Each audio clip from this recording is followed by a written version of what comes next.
अध्याय 5 श्लोक 24।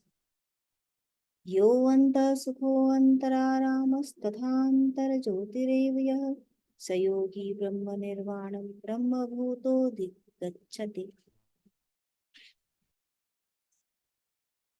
लभन्ते ब्रह्मनिर्वाणमृषयः क्षीणकल्मषाः छिन्नद्वैधा यतात्मानः सर्वभूतहिते रताः। कामक्रोधवियुक्तानां यतीनां यतचेतसाम् अभितो ब्रह्मनिर्वाणं वर्तते विदितात्मनाम्। स्पर्शान् कृत्वा बहिर्बाह्यांश्चक्षुश्चैवान्तरे भ्रुवोः प्राणापानं समो कृत्वा नासाभ्यन्तरचारिणौ यतेन्द्रियमनोर्बुद्धिर्मनो मुनिर्मोक्षपरायणः विगतेक्षाभयक्रोधो यः सदा मुक्त एव सः। भोक्तारं यज्ञतपसां सर्वलोकमहेश्वरं सुहृदं सर्वभूतानां ज्ञात्वा मां शान्तिं पृच्छति। 24 से 29 तक के इन सुंदर श्लोकों में भगवान ने आध्यात्मिक वेज बताए हैं, तरीके जिनके द्वारा उन्नत योगी निर्वाण प्राप्त करते हैं। इस अध्याय के आरंभ में अर्जुन का प्रश्न था भगवान से कि किस प्रकार वह मार्ग बताइए जो उचित है। तो भगवान ने बताया कि सभी कर्मों के संन्यास के द्वारा तुम निर्वाण को प्राप्त कर सकते हो। जो अर्जुन का प्रश्न था वह था कि कभी आप निष्काम कर्म की बात करते हैं और कभी कर्म को संन्यास की बात करते हैं, तो कौन सा मार्ग उचित है। भगवान ने बताया कि संन्यास कोई मार्ग नहीं है, वह तो उपलब्धि है। और वह कैसे आता है, जब एक योगी साधक उच्च अवस्था को प्राप्त करता है और उसकी चेतना भगवान की चेतना के साथ युक्त हो जाती है, तो स्वतः बिना किसी चेष्टा के संसार से संन्यास आ जाता है। संन्यास इच्छा से धारण नहीं किया जाता, संन्यास आ जाता है। तो इसी बात को हम देखते हैं 24, 25, 26, 27, 28 और 29 श्लोकों के माध्यम से, जहां भगवान ने इसको बहुत सुंदर तरीके से सामने रखा है। 24वां श्लोक फिर से देखिए, यो अंतः सुखो अंतरारामः। अब इसमें बताया भगवान ने कि सुख की बात की, आराम की बात की और ज्योति की बात की। ये तीन बात बताई कि जो अंतरात्मा में ही सुख वाला है और अंतरात्मा में ही आराम वाला है और जो अंतरात्मा में ही प्रकाश वाला है। तीन बातें। आत्मा के अंदर ही जिसे सुख की प्राप्ति है, आत्मा के अंदर ही जिसे आराम की प्राप्ति है और आत्मा के अंदर ही जो ज्योति को देख रहा है। अब ये तीन चीजें एक साधारण मनुष्य कहाँ देखता है, बाह्य जगत में। सुख की खोज करते हैं हम सुबह से रात तक, कैसे अधिक से अधिक मिल जाए, अधिक से अधिक सुख मिल जाए, उल्लास मिल जाए, वो हमें सुख मिल जाए। और आराम, तो आराम का अर्थ यदि हम संस्कृत में देखते हैं, प्राचीन संस्कृत में, तो वहां हमें आराम का अर्थ मिलता है खेल या मनोरंजन से। आज के दिन हिंदी भाषा में हम आराम का अर्थ देखते हैं रेस्ट से। आराम जिसको हम कहते हैं कि थके हैं तो आराम मिल गया, लेकिन प्राचीन संस्कृत के हिसाब से आराम का अर्थ होता है खेल या मनोरंजन। तो जो भी जिस भी रूप में आप इसको देखें, आराम बाह्य जगत में हम तलाश करते हैं, धूप में आए, घर घर में आके आराम मिला, या खेल या मनोरंजन के लिए बाहर गए। ठीक इसी तरह ज्योति हम बाहर देखते हैं, सूरज निकला तो बाहर प्रकाश है, नहीं तो हमने लाइट जला ली। तो ये तीनों चीजें हम बाह्य जगत में ढूंढते हैं, उसमें तृप्ति अनुभव नहीं करते हैं और तब दुख की उत्पत्ति होती। जो योगी है वो इन तीनों ही बातों को अंतरात्मा में देख रहा है, उसे अनुभव कर रहा है और वह असीम शांति के साथ ब्रह्म निर्वाण की तरफ उद्वत होता है। या ब्रह्म निर्वाण प्राप्त कर चुका होता है। यहाँ पे एक शब्द और है निर्वाण, जो महत्वपूर्ण है कि निर्वाण शब्द हम यूजुअली हम देखते हैं बुद्ध के साथ। भगवान बुद्ध ने निर्वाण की बात की थी, लेकिन भगवत गीता में देखिए निर्वाण की बात आई है और इसी शब्द का इस्तेमाल भी हुआ है। तो यहाँ भी निर्वाण शब्द का वही अर्थ है कि शाश्वत ब्रह्म को प्राप्त कर लेना, उसमें विलीन हो जाना, यह निर्वाण है। तो निर्वाण प्राप्त करने वाले उच्च स्तर, उच्च अवस्था में पहुंचे योगी की स्थिति बताई भगवान ने कि वह कैसी होती है, कि वह अंतरात्मा में ही सुख वाला होता है, अंतरात्मा में ही उसके अंदर आराम होता है और अंतरात्मा में ही वह प्रकाश की अनुभूति करता है। तो सुख क्या हुआ? सुख है जॉय, हैप्पीनेस, जो हम बराबर बाहर देखते हैं। ये प्राप्त होता है हमको कब? जब पूर्ण रूप से अपने आप को सुरक्षित पाते हैं तब।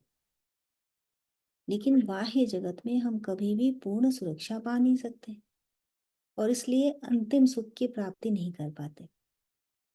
अब आपको ये बात थोड़ी विचित्र लगेगी कि सुख का सुरक्षा से क्या संबंध है। यदि गहराई में जाके देखेंगे तो पाएंगे कि सुख बिना सुरक्षा के सुख नहीं मिलता। वो जो सुख मिलता है वो बहुत ही ऊपरी हो जाता है।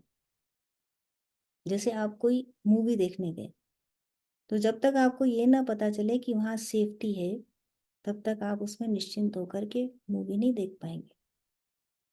यदि आप बच्चे को कोई खिलौना देते हैं खेलने के लिए, तो माँ आराम से नहीं बैठ पाएगी, शांत होकर के सुख की अनुभूति नहीं मिलेगी उसे, जब तक उसे पूर्ण विश्वास न हो कि ये खिलौना बच्चे के लिए सुरक्षित है। आप व्यापार करते हैं, उसमें धन कमाते हैं, लेकिन जब आपका धन सुरक्षित होता है तभी आप चैन की नींद सो पाते हैं। तो सुख का सुरक्षा से सीधा नाता है, लेकिन वो यूं दिखाई नहीं देता। आध्यात्मिक स्तर पे वो किस तरह दिखता है कि एक योगी को सुख की प्राप्ति कब होती है? जब वह चेतना का विस्तार देखता है। वह क्या देखता है कि सर्वत्र मैं ही मैं हूं, दूसरा कोई है नहीं। जब दूसरा कोई है ही नहीं तो कौन किसको हानि पहुंचाएगा? न वह मर सकता है, न वह जन्म लेगा, तो पूर्णतया सुरक्षित है। न उसका आदि है न उसका अंत है, क्योंकि वही चेतना है, वही आत्मा है। इस अवस्था में पहुंचा योगी, उसे उस सुख का प्राप्त होता है, तब ब्रह्म निर्वाण प्राप्त करता है।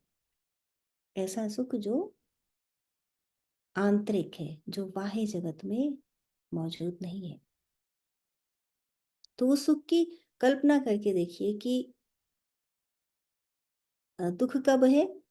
कि सामने से कोई काट रहा है आपकी बात को, कोई चोट पहुंचा सकता है। लेकिन ठीक इसके विपरीत जब कोई दूसरा है ही नहीं, तब सुख हुआ ना। अंतिम सुख तभी हुआ कि जब सर्वत्र आप ही का आधिपत्य है। और ये अनुभव एक योगी को हो सकता है, एक उच्च स्तर के योगी को हो सकता है, साधारण मनुष्य को नहीं। इसीलिए वह सुख के पीछे भागता रहता है, लेकिन पाता नहीं है उसको। जैसे हिरण भागता है ना मृग मरीचिका के लिए, और जब वहां पहुंचता है तो देखता है कि पानी था ही नहीं। तो जिस भी सुख को ग्रैब करने की कोशिश करते हैं, जिस सफलता को ग्रैब करने की कोशिश करते हैं, जब वो हाथ आ जाती है तो पता लगता है कि इसमें वो सुख तो था ही नहीं जिसके पीछे मैं दौड़ रहा था। तो एक योगी निरंतर सुख अनुभव करता है अंतस्थल में। और आराम, अब दूसरी बात आई आराम, खेल या मनोरंजन। तो हम कहाँ देखते हैं खेल या मनोरंजन? हमारे विषयों के माध्यम से बाह्य जगत में हमारे विषय करते हैं खेल हमारे संग। आंखें खिलाती है हमें, हमारी जिह्वा के खेल खिलाती है, हमारे कान खेल खिलाते हैं, और इन सबको विविध मनोरंजन चाहिए। और इन मनोरंजनों को हम तलाश करते हैं बाह्य जगत में, करते हैं ना। कि कभी कभी हम किसी रिक्रिएशन के लिए जाते हैं, कभी किसी रिक्रिएशन के लिए जाते हैं, तो उसमें आनंद आता है। लेकिन एक योगी के लिए ये सब इन्वर्ट हो जाता है, सारे विषय अंदर की तरफ चले जाते हैं, सभी इंद्रियां अंदर की तरफ चली जाती है और विषय हट जाते हैं। अब जो इंद्रियां इन्वर्ट हो गई है, तो वो किसका संधान कर रही है? केवल आंतरिक आत्मीय मनोरंजन का। परमात्मा के आनंद में ही उसे आनंद मिल रहा है, परमात्मा के साथ ही वह खेल खेल रहा है। या वहां पर दो है योगी के पास, एक परमात्मा और एक वो, और या फिर केवल एक ही परमात्मा, ही परमात्मा, आत्मा और परमात्मा का मिलन। तो अलग अलग तरह से वो खेल खेल सकता है। कुछ साधु संतों को हम देखते हैं ना कि परमात्मा के साथ निरंतर बातें करते हैं, दे टॉक, और उस तरह से बात करते हैं जैसे कि आप और हम बात करते हैं। या रामकृष्ण परमहंस को देख लीजिए, आनंदमयी माँ को देख लीजिए, तो दे यूज्ड टू टॉक। अब वो बात करते थे क्योंकि परमात्मा उनके सामने खड़े थे, वो इस तरह बात करते थे। तो कभी दो के रूप में और कभी एक के रूप में। जैसे योगी राज को देखिए, तो वो स्वयं ब्रह्म अनुभूति के साथ सदैव रहते थे, तो वहां एक ही एक था। तो आंतरिक आराम है, आंतरिक आनंद है, और आंतरिक ज्योति कैसी। अब इस आंतरिक ज्योति को मधुसूदन सरस्वती बहुत सुंदर तरीके से बताते। जब हम आंतरिक ज्योति की बात करते हैं योगी के अंतस्थल में, तो साधारणतया एक विचार आता है कि आंतरिक प्रकाश, और होता है योगी के हृदय में आंतरिक प्रकाश। एक जैसे एक बाहर सूर्य चमकता है, उसके अंदर चमकता है। लेकिन मधुसूदन सरस्वती यहाँ पर बताते हैं कि चेतना की चेतना, वो ज्योति की व्याख्या कर रहे हैं कि यह क्या है, यह चेतना की चेतना, कि मेरे अंदर चेतना है, इस बात की चेतना, और सदा सदैव। तो जब ऐसी चेतना है तो उस योगी का अंतस्थल प्रकाशित रहता है। इससे ज्ञान से, आनंद से, उससे उत्पन्न होने वाले सुख से, सुरक्षा से, मनोरंजन, उसका सब कुछ अंदर ही चल रहा है। तो वो कभी कंप्लेन नहीं करता कि मैं बोर हो रहा हूँ। आप सोचिए कि आप लोग जाते हैं बाहर पहाड़ों पर घूमने के लिए, तो ग्रुप में जाते हैं, 5-7 लोग जाते हैं, 2 लोग जाते हैं, और एंजॉयमेंट करके 5-7 दिन में वापस आ जाते हैं। पर जो योगी, जो साधक वहां रह रहे हैं, साधु संत सालों साल कंदराओं में अकेले, तो कौन है उनके साथ, किसके साथ वो बात करते हैं, किसके साथ खेलते हैं, कैसे रहते हैं। उन्हें डिप्रेशन नहीं होता, उन्हें किसी कंपेनियन की जरूरत नहीं होती, उन्हें अकेलापन नहीं लगता। क्यों? क्योंकि उनके अंदर क्या है? सदैव सुख है, सदैव मनोरंजन है, और सदैव ज्ञान की ज्योति है, प्रकाश से अंदर आता। तो ब्रह्म के साथ एक होकर ऐसा योगी वाणी से परे शाश्वत ब्रह्म को प्राप्त होता है, ऐसा कहते हैं अड़गड़ानंद जी। अब हम दूसरे श्लोक को देखते हैं। लभन्ते ब्रह्म निर्वाण ऋषिः क्षीण कल्मषाः छिन्न द्वैधा यतात्मानः सर्वभूत हिते रताः। इसमें जो मुख्य बात है वो ये है कि सर्वभूत हिते रताः, सभी मनुष्यों के कल्याण में रत रहता है। ये सभी श्लोक उस आध्यात्मिक पराकाष्ठा की बात कर रहे हैं जहां एक योगी, एक उन्नत साधक, एक संत ब्रह्म निर्वाण को प्राप्त करता है। तो किस किस प्रकार से? तो एक बात तो ये हुई कि उसके अंदर आंतरिक सौंदर्य है, चेतना है, प्रकाश है, आराम है। अब दूसरी बात यह है कि वह क्या करता है कि वह सदा परमार्थ में लीन रहता है।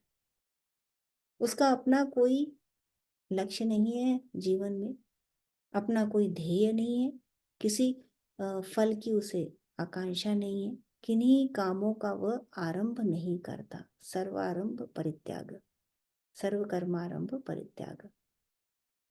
तो जो होता है, जो सामने आ गया उसका कल्याण कर दिया, परमार्थ में रत।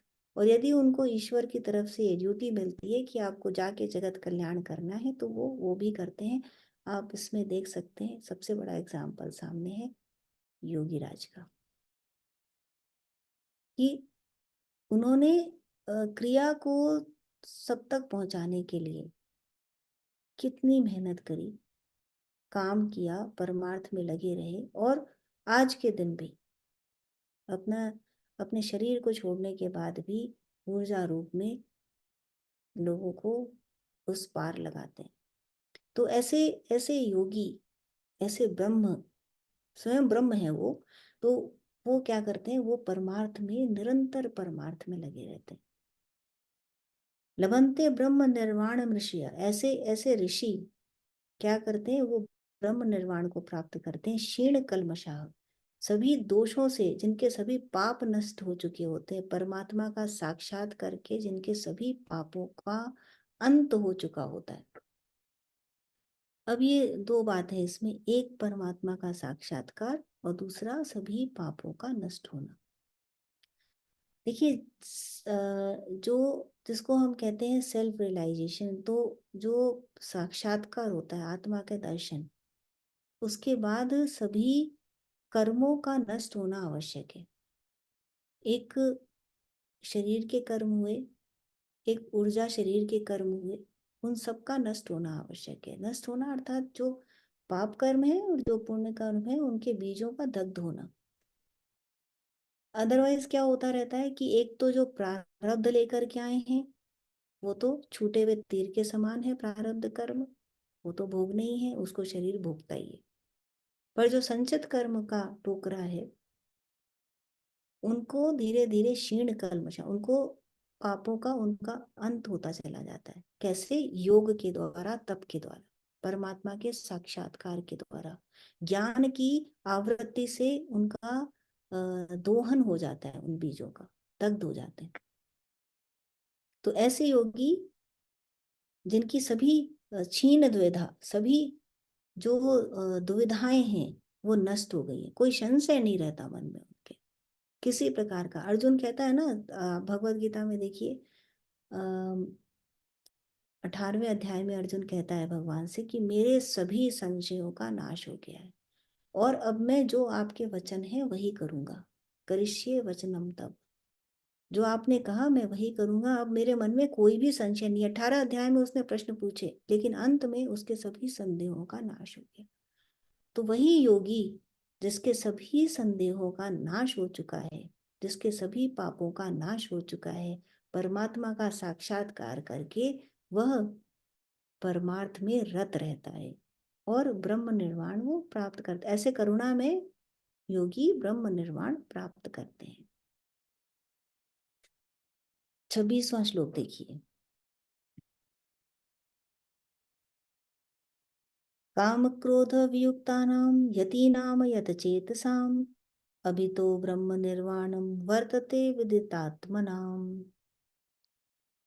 काम और क्रोध से रहित, जीते हुए चित्त वाले, परमात्मा का साक्षात्कार किए हुए ज्ञानी पुरुषों के लिए सब ओर से शांत पर ब्रह्म ही प्राप्त है। काम क्रोधों का नाश हो गया है।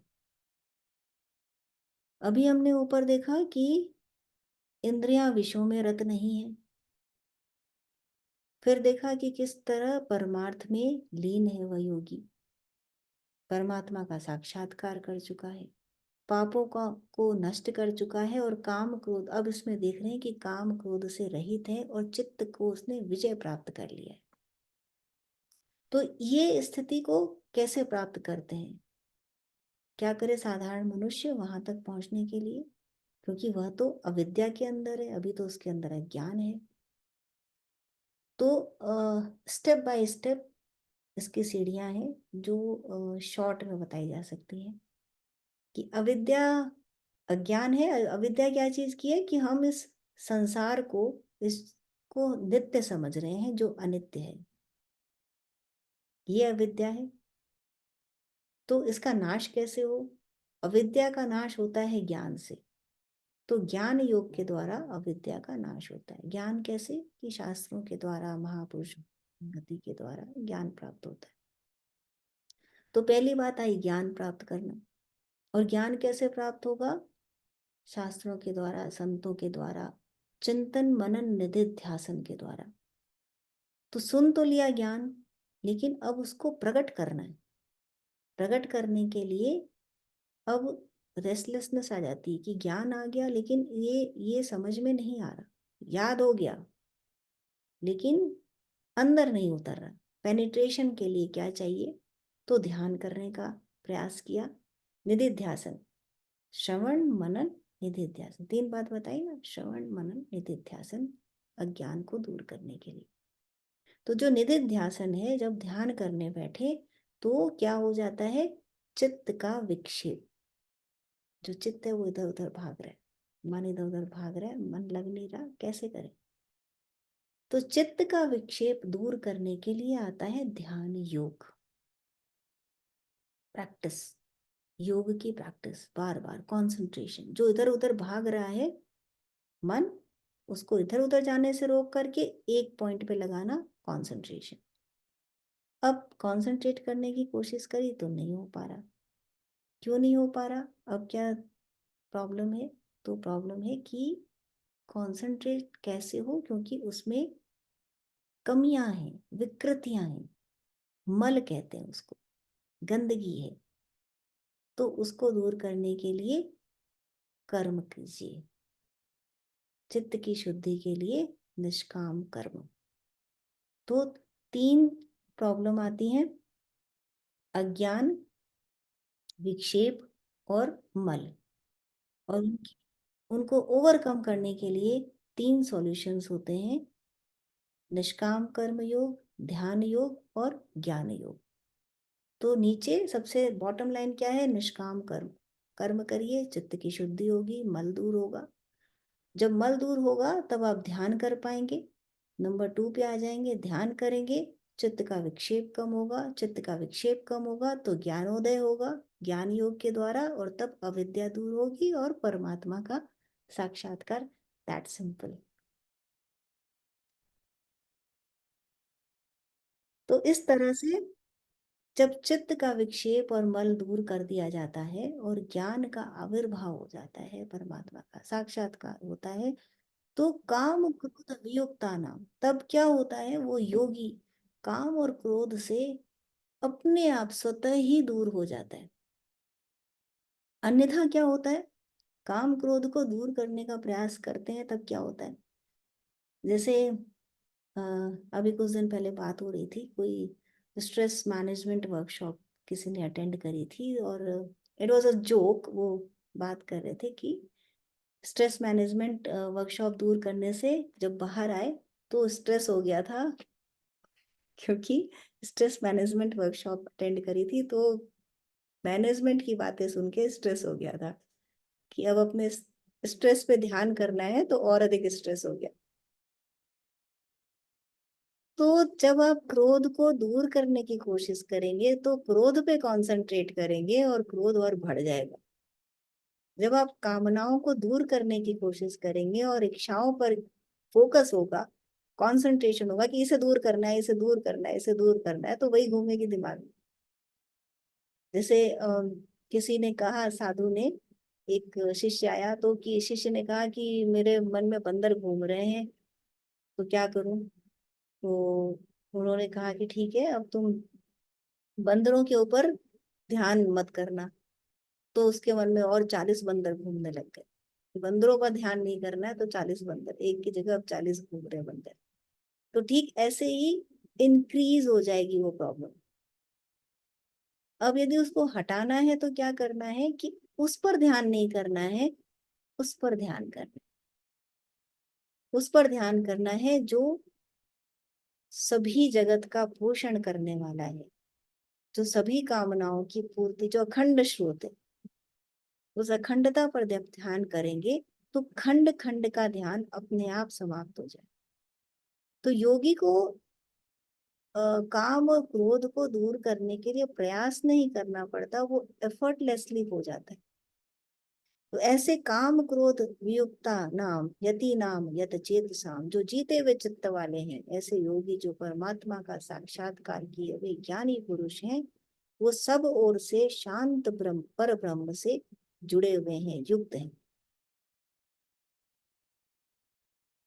अपनी ही आत्मा को, ये ऐसे लोग जानने वाले हैं। और ये भगवान इनको इनकी बात क्यों कर रहे हैं कि जिससे प्रेरणा मिले।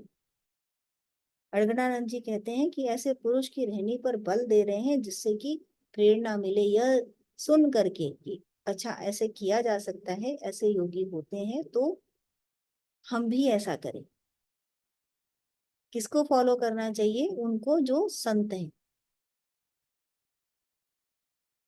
अब 27 और 28 श्लोक में भगवान ध्यान की प्रक्रिया बता रहे हैं, उच्च स्तर की ध्यान की प्रक्रिया बता रहे हैं, जो स्वांतः सुखाय, जो अंतरात्मा से जोड़ देती है, जो योग से युक्त कर दे, ऐसे ध्यान की प्रक्रिया बता रहे हैं। और इस ध्यान की प्रक्रिया की पूरी व्याख्या हमको छठे अध्याय में मिलती है, ध्यान योग में। उसी का सारभूत रूप इन दो श्लोकों के अंदर भगवान ने बताया। स्पर्शान कृत्वा बहिर्बाह्यान चक्षुश्चैवान्तरे भ्रुवो प्राणापानो समो कृत्वा नासाभ्यंतर चारिणो यतेन्द्रिय मनोर्बुद्धिर मुनिर्मोक्ष परायणः विगतेक्षा भय क्रोधो यः सदा मुक्त एव सः। इन दो श्लोकों के अंदर हमको पतंजलि के सूत्र मिल जाते हैं। अष्टांग योग, 8 जो अंग बताए उन्होंने योग के, वो मिल जाते हैं। कैसे मिल जाते हैं? कि स्पर्शान कृत्वा बहिर्बाह्यांश, बाहर के विषयों का, दृश्यों को चिंतन नहीं करना है, उन्हें त्याग कर, तो यम और नियम का पालन किया, प्रत्याहार करी। प्राणापानो समो कृत्वा, अब प्राणायाम की बात आ गई। नासा अभ्यंतर चारिणो, ये क्या है?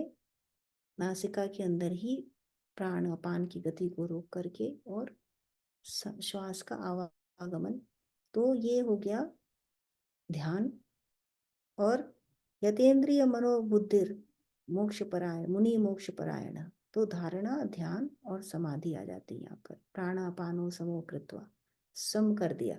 और नासा अभ्यंतर चारिणो, विगत, विगत इच्छा हो गया वह योगी, भय और क्रोध से सदा मुक्त। तो ये क्या है? ये यम और नियम है। तो ये 4 लाइन के अंदर, 2 श्लोकों के अंदर भगवान ने पूरा अष्टांग योग बता दिया, और किस प्रकार योगी परमात्मा के दर्शन करता है ये बता दिया। तो क्या बताया? कि बाहर के विषयों को चिंतन नहीं करना है, बाहर के विषय बाहर रखे, और सभी इंद्रियों को अंदर की तरफ मोड़ लिया। जैसे कछुआ अपने पैरों को बाहर निकालता है और अंदर समेट लेता है, ठीक ऐसे ही एक योगी अब आंख खोली तो बाहर देखा, और आंख बंद करी तो अंदर देखा। और कभी कभी तो खुली आंखों से भी अंदर की ही दृष्टि, उनकी दृष्टि इतनी अंदर गहरी बैठ जाती है कि आंख खुली है तो खुली है, देख रहे हैं कहाँ? अंदर देख रहे हैं, अंदर के दिव्य दर्शन कर रहे हैं, बाहर क्या रखा है, क्या देखना है बाहर। तो बाहर के विषयों का चिंतन नहीं करते हैं, आंतरिक दृष्टि रखते हैं।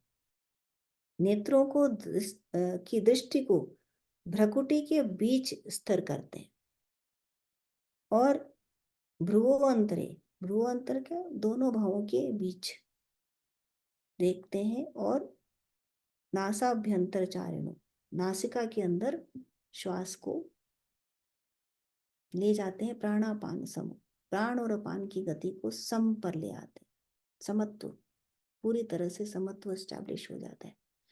तो जब प्राण अपान की गति रुक जाती है, तब क्या देखता है योगी? की जो शरीर है वह इस श्वास के ऊपर नहीं टिका हुआ है, बल्कि उसके अंदर वो अणुओं का संचारण देखने लगता है।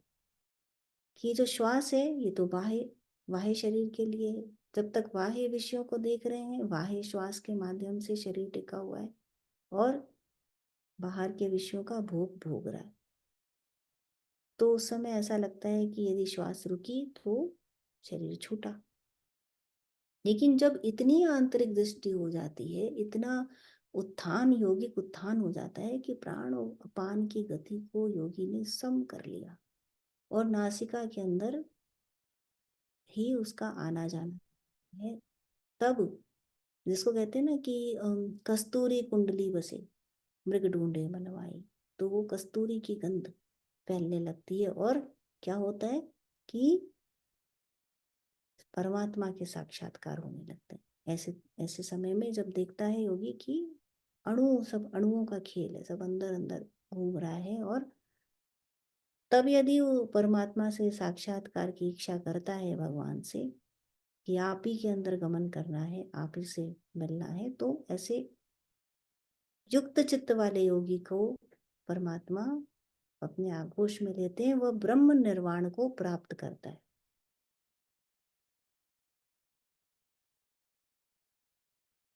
अब इस बात को योग की दृष्टि से देखा, जहाँ भगवान ने योग की व्याख्या की है, इसलिए योग की दृष्टि से देखना आवश्यक है। पर ये टफ लगता है तो हम भक्ति को देख लेते हैं। अब योग की बात करते करते भगवान भगवत गीता में तुरंत भक्ति की तरफ आते हैं। तो अंतिम श्लोक देखिए, भोक्तारम यज्ञ तपसाम सर्वलोक महेश्वरम सुहृदम सर्वभूतानां ज्ञात्वा माम शांतिम गच्छति।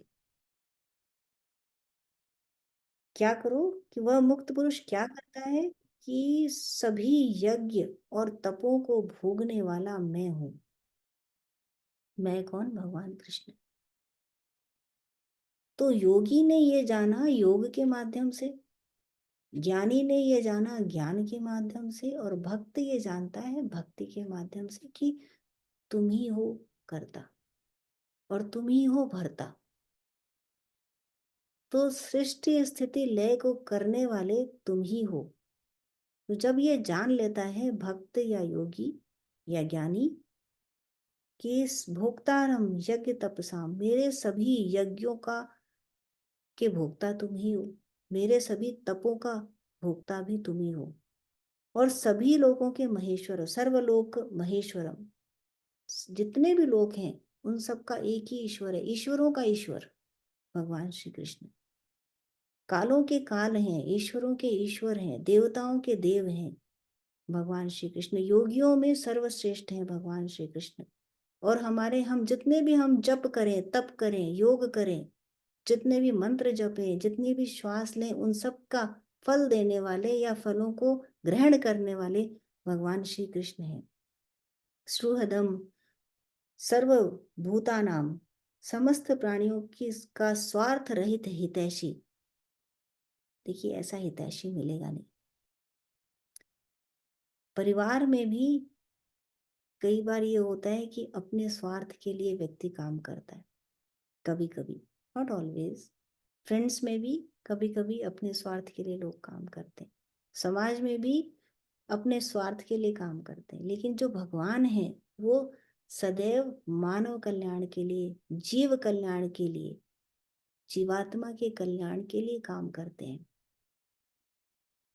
तो यदि ये मालूम पड़ जाएगा तुमको, तो सर्वभूतानाम ज्ञात्वा माम शांतिम, तो अपूर्व अपूर्व शांति प्राप्त हो जाएगी कि भगवान हमारे कल्याण के लिए काम कर रहे हैं। तो हमको कुछ भी चिंता करने की आवश्यकता ही क्या है। और ये सदैव दिखाई देता है कि आप एक पग चलिए और वो बाहें फैला देता है तुम्हारे लिए, पर एक पग तो चलो।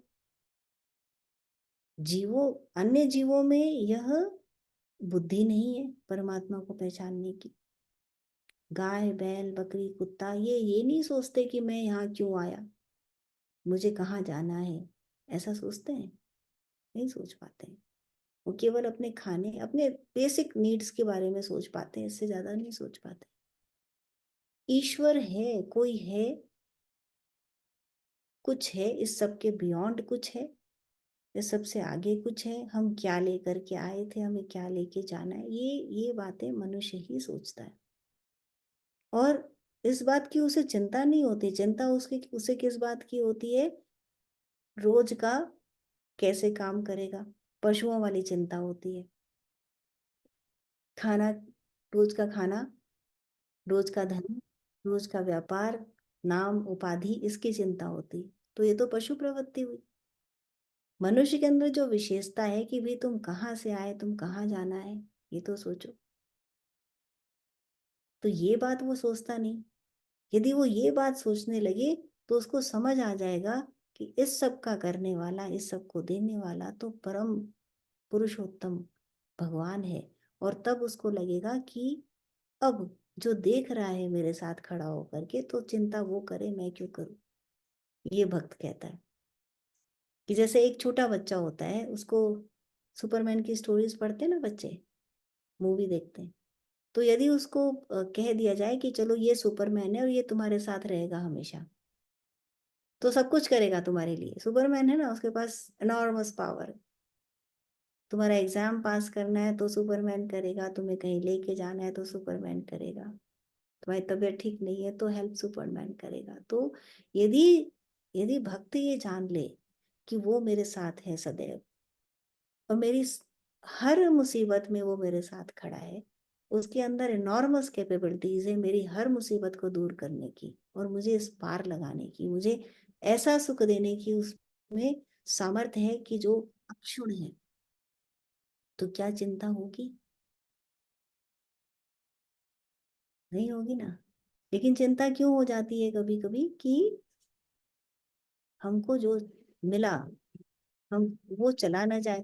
वो चला जाता है तो दुख हो जाता है, फिर लगता है कि भगवान तुमने क्या किया। तो दिया किसने था सबसे पहले, हम ये भूल जाते हैं तब। फिर हम प्रश्न करते हैं कि तुमने दिया ही क्यों।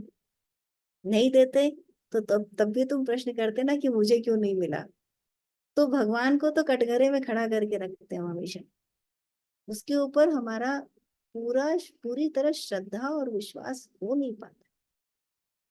यदि हो जाए तो हमें पूरी तरह से निश्चिंत हो जाना चाहिए, क्योंकि भोक्तारम यज्ञ तपसाम, हमारे सभी यज्ञों का।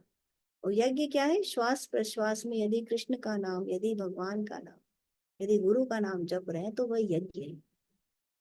हमारे सभी यज्ञों का भोक्ता भगवान है, हमारे सभी तपों का भोक्ता भगवान है, और वही सभी लोगों का महेश्वर है, सुहृदय है, और सब हमारा परम कल्याण चाहने वाला है।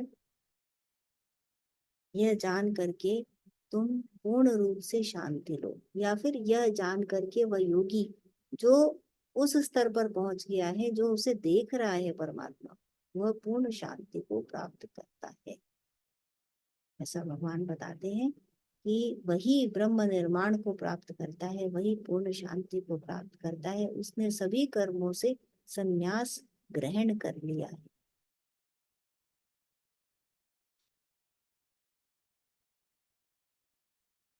तो अद्भुत श्लोक है ये, बहुत ही सुंदर।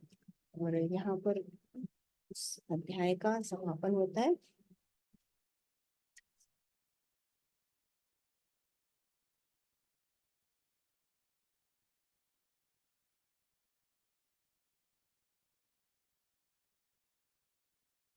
ओम तत्सदिति श्रीमद्भगवद गीता सूपनिषत्सु ब्रह्म विद्यायां योग शास्त्रे श्री कृष्णार्जुन संवादे संन्यास योगो नाम पंचमोऽध्यायः। ओम तत्सत। जय श्री कृष्ण।